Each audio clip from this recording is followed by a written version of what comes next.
Hello, ഒരു യൂണിഫോമിൻ്റെ അതായത് ഒരു ടോപ്പും ഒരു പാൻറ്റും അതിൻ്റെ കട്ടിങ് ആട്ടോ ഞാനിപ്പോൾ ചെയ്തുകൊണ്ടിരിക്കുന്നത്. ഇത് ആക്ച്വലി ഞാൻ കുറേ നാൾ മുന്നേ ചെയ്ത് കൊടുത്തതാണ്. അതായത് എൻ്റെ എക്സാമൊക്കെ സ്റ്റാർട്ട് ചെയ്യുന്ന ഏപ്രിൽ തുടക്കത്തിലൊക്കെ ഇത് ഞാൻ കൊടുത്തിട്ടുണ്ടായിരുന്നു. പക്ഷേ ഈ എക്സാമിൻ്റെ ടെൻഷനും കാര്യങ്ങളും കൊണ്ടാണെന്ന് തോന്നുന്നു ഈ വീഡിയോ എടുത്ത കാര്യമേ ഞാൻ വിട്ടുപോയിട്ടുണ്ടായിരുന്നു. അപ്പോൾ എക്സാം എല്ലാം കഴിഞ്ഞപ്പോൾ ഫ്രീ ആയിട്ടിരിക്കുന്ന സമയത്ത് ചുമ്മാ ഗ്യാലറിയൊക്കെ ഒന്ന് ക്ലിയർ ചെയ്യാമെന്ന് പറഞ്ഞ് നോക്കിയപ്പോഴാണ് ഞാൻ ഈ വീഡിയോ കണ്ടത്. അപ്പോഴാണ് അയ്യോ ഇത് പോസ്റ്റ് ചെയ്തില്ലല്ലോ എന്ന് ഓർത്തത്. അപ്പോൾ തന്നെ ഞാനിത് അങ്ങ് എഡിറ്റ് ചെയ്തിട്ടേക്കാമെന്ന് വെച്ചു. ഇതിന് ലൈനിങ് അറ്റാച്ച് ചെയ്യേണ്ടതെന്ന് ചേച്ചി ഓൾറെഡി പറഞ്ഞിട്ടുണ്ടായിരുന്നു. അപ്പോൾ അതുകൊണ്ട് ഞാൻ ഓർത്ത് ലൈനിങ് ഇല്ലല്ലോ, അപ്പോൾ പെട്ടെന്ന് ചെയ്ത് തീർക്കാമെന്നാണ് വിചാരിച്ചത്. പക്ഷേ അങ്ങനെയല്ലായിരുന്നു ഈ തുണി.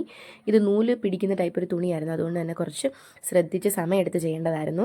എക്സാമൊക്കെ അടുത്തിരിക്കുന്ന സമയമായതുകൊണ്ട് എനിക്ക് കണ്ടിന്യൂസ്ലി ഇരുന്ന് തയ്ക്കാൻ പറ്റിയില്ല. ഒരു ദിവസം വെട്ടി, അത് കഴിഞ്ഞ് കുറച്ച് ദിവസം കഴിഞ്ഞിട്ടാണ് ഞാനിതിൻ്റെ തയ്യലൊക്കെ സ്റ്റാർട്ട് ചെയ്തത്. അതും ഒരു ദിവസം പകുതിക്ക് വെച്ച് നിർത്തിയിട്ട് ബാക്കി പിന്നെ അടുത്ത ദിവസമൊക്കെ ആയിട്ടാണ് ചെയ്തത്. അപ്പോൾ ഇപ്പം ഞാൻ ചെയ്തുകൊണ്ടിരിക്കുന്നത് ഷോൾഡർ അറ്റാച്ച്മെൻറ്റാണ്. ഷോൾഡർ അറ്റാച്ച്മെൻറ്റും കൂടെ കഴിഞ്ഞ് ഞാൻ തയ്യൽ നിർത്തിയിട്ടുണ്ട്. പിന്നെ പിറ്റേ ദിവസം കോളേജിൽ നിന്ന് വന്നിട്ടാണ് ബാക്കി ചെയ്തത്. ഇപ്പോൾ കുറേ പേര് ചോദിക്കുന്നുണ്ട് കേട്ടോ, എന്താ കവർ സോങ് ഒക്കെ വിട്ടോ, പാട്ടൊക്കെ വിട്ടോ, സ്റ്റിച്ചിങ്ങിലേക്കാണോ കോൺസെൻട്രേറ്റ് ചെയ്യുന്നതെന്ന്. അങ്ങനെയല്ല, ഞാൻ പാട്ട് നിർത്തിയിട്ടില്ല. ആക്ച്വലി എനിക്ക് ചെയ്യണമെന്ന് ആഗ്രഹമുണ്ട്.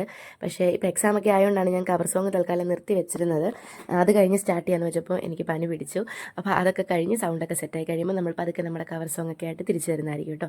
അപ്പോൾ ഷോൾഡർ അറ്റാച്ച്മെൻറ്റ് കഴിഞ്ഞു. അപ്പം ഞാനിതൊന്ന് വെച്ച് നോക്കുവാണ് കഴുത്തൊക്കെ കറക്റ്റാണോ എന്ന്. അതിനുശേഷം നിർത്തി. ഇനി പിറ്റേ ദിവസം ഞാൻ കോളേജിൽ നിന്ന് വന്നിട്ട് ഒരു ചായയൊക്കെ കുടിച്ച് സ്നാക്സൊക്കെ കഴിഞ്ഞ് ഞാൻ വീണ്ടും തയ്ക്കാനായിട്ടിരുന്നു. കാരണം എനിക്ക് ചേച്ചിക്ക് ഇത് എക്സാമിന് മുന്നേ തീർത്ത് കൊടുക്കണമെന്നുണ്ടായിരുന്നു. അപ്പോൾ അതുകൊണ്ട് തന്നെ ഞാൻ അന്ന് രാത്രി കുറച്ച് കൂടുതൽ നേരം ഇരുന്നാണ് ബാക്കി കംപ്ലീറ്റ് ചെയ്ത് വെച്ചത്.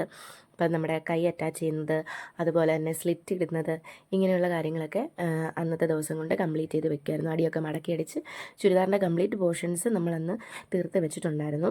പിന്നെ കുറച്ച് കാര്യങ്ങൾ, അതായത് നമ്മൾ ഈ ഷോൾഡറിൻ്റെ ഭാഗത്തൊക്കെ കെട്ടിടുന്നതും അതുപോലുള്ള കുറച്ച് അറ്റകുറ്റപ്പണികളും ഞാൻ ചേച്ചി വന്നിട്ട് നോക്കിയിട്ട് നമുക്ക് എല്ലാം കംപ്ലീറ്റ് ചെയ്യാൻ ഓർത്തിരിക്കുമായിരുന്നു. കാരണം കെട്ടൊക്കെ ഇട്ട് കഴിഞ്ഞാൽ നമുക്ക് എന്തെങ്കിലും ഓൾട്രേഷൻ ഉണ്ട്, അഴിച്ചെടുക്കൽ കുറച്ച് പാടാണ്. അതുകൊണ്ട് തന്നെ ഞാൻ ചേച്ചി വന്നിട്ട് ബാക്കി ചെയ്യാൻ ഓർത്ത് കുറച്ച് പരിപാടികളൊക്കെ വെച്ചിട്ടുണ്ടായിരുന്നു. ഇപ്പോൾ സ്ലിറ്റ് ഇടുന്ന പോർഷൻ ഞാനൊന്ന് പിൻകുത്തി സെക്യൂർ ചെയ്യുന്നുണ്ട്. നമ്മൾ വെറുതെ തെറ്റിക്കണ്ടല്ലോ, പിന്നെ അഴിച്ചെടുക്കുക കുറച്ച് പണി ആയതുകൊണ്ട് തന്നെ ആദ്യം തന്നെ കൃത്യമായിട്ട് അളവെടുത്തൊന്ന് പിൻ ചെയ്ത് വെക്കുകയാണെങ്കിൽ നമുക്ക് കറക്റ്റായിട്ട് അടിച്ചു പോകാം. ലൈനിങ് ഇല്ലാത്തതുകൊണ്ട് സ്ലിറ്റ് കുറച്ച് എളുപ്പത്തിൽ നമുക്ക് അടിച്ചെടുക്കാൻ പറ്റും. അപ്പോൾ അങ്ങനെ ഈ ടോപ്പ് കംപ്ലീറ്റ് ചെയ്ത് ചേച്ചി വന്നു. ഒരു ദിവസം വന്ന് ഇട്ട് നോക്കി കറക്റ്റായിരുന്നു. അപ്പോൾ പിന്നെ ബാക്കി ആ കെട്ടിടാനുള്ള ഭാഗമൊക്കെ കെട്ടിട്ട് അങ്ങനെ കംപ്ലീറ്റ് ആയിട്ട് ചേച്ചിക്ക് കൊടുത്തു വിട്ടു. പാൻറ് ഉണ്ടായിരുന്നു ഇതിനൊരു പാൻറ്റും കൂടെ തയ്ച്ചിട്ടുണ്ടായിരുന്നു കേട്ടോ. പക്ഷേ പാൻറ്റ് തയ്ക്കുന്നതിൻ്റെ ഒന്നും വീഡിയോ എടുക്കാൻ പറ്റിയില്ല. അതുപോലെ തന്നെ ചേച്ചി ഇതിട്ട് നിൽക്കുന്നതിൻ്റെയും വീഡിയോ എടുക്കാൻ പറ്റിയില്ല. അവർ വന്നതിൻ്റെ ആ ഒരു ടെൻഷനിൽ പെട്ടെന്ന് കൊടുത്തു വിടുമായിരുന്നു.